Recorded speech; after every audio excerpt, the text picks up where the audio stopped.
ইরানের পারমাণবিক কার্যক্রম নিয়ে মাথা ব্যথার শেষ নেই বিশ্বের ক্ষমতাধর দেশগুলোর। এর মাঝে ইরানের নিত্য নতুন নির্ভীক সাহসী ঘোষণা তৈরি করে আরও ধোঁয়াশা।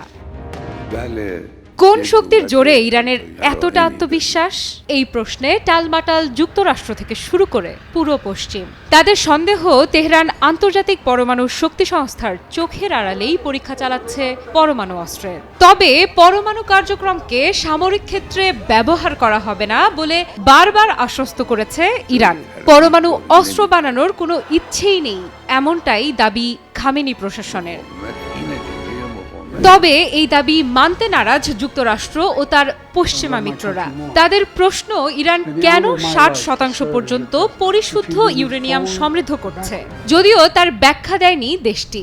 পারমাণবিক বোমা তৈরি করা ছাড়া কোনো দেশ এ মানের ইউরেনিয়াম সমৃদ্ধ করে না, কারণ 60% পরিশুদ্ধতার মানটি অস্ত্র তৈরির মানের খুব কাছাকাছি। অস্ত্র তৈরির জন্য 90% পরিশুদ্ধতা প্রয়োজন হয়। এখন প্রশ্ন হচ্ছে, মুসলিম এই দেশটিকে শুরুতে পরমাণুর প্রযুক্তি সরবরাহ করেছে কোন দেশ? ইরানকে এই প্রযুক্তি সরবরাহ করেছে খোদ মার্কিন যুক্তরাষ্ট্র। কখন?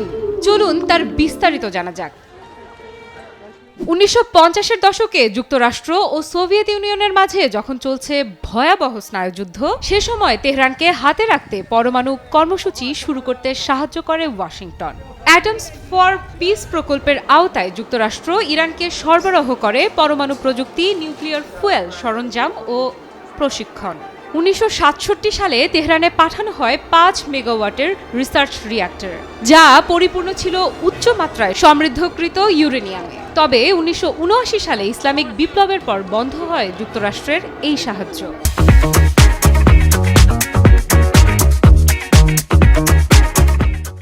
শুধু যুক্তরাষ্ট্রই নয়, ইরানকে পরমাণু অস্ত্র তৈরির যোগানদাতার খাতায় নাম রয়েছে ফ্রান্স ও জার্মানিরও। 1974 সালে প্যারিসের একটি ইউরেনিয়াম সমৃদ্ধকরণ প্ল্যান্টে $100 কোটি বিনিয়োগ করে তেহরান। বিনিময়ে সমৃদ্ধ ইউরেনিয়ামের 10% ভাগ পায় শিয়া রাষ্ট্রটি। অন্যদিকে বুশেহার নিউক্লিয়ার পাওয়ার প্ল্যান্ট তৈরিতে সাহায্য করে জার্মান প্রতিষ্ঠান ক্রাফটওয়ার্ক। আফ্রিদা ইফরাত, নিউজ 24।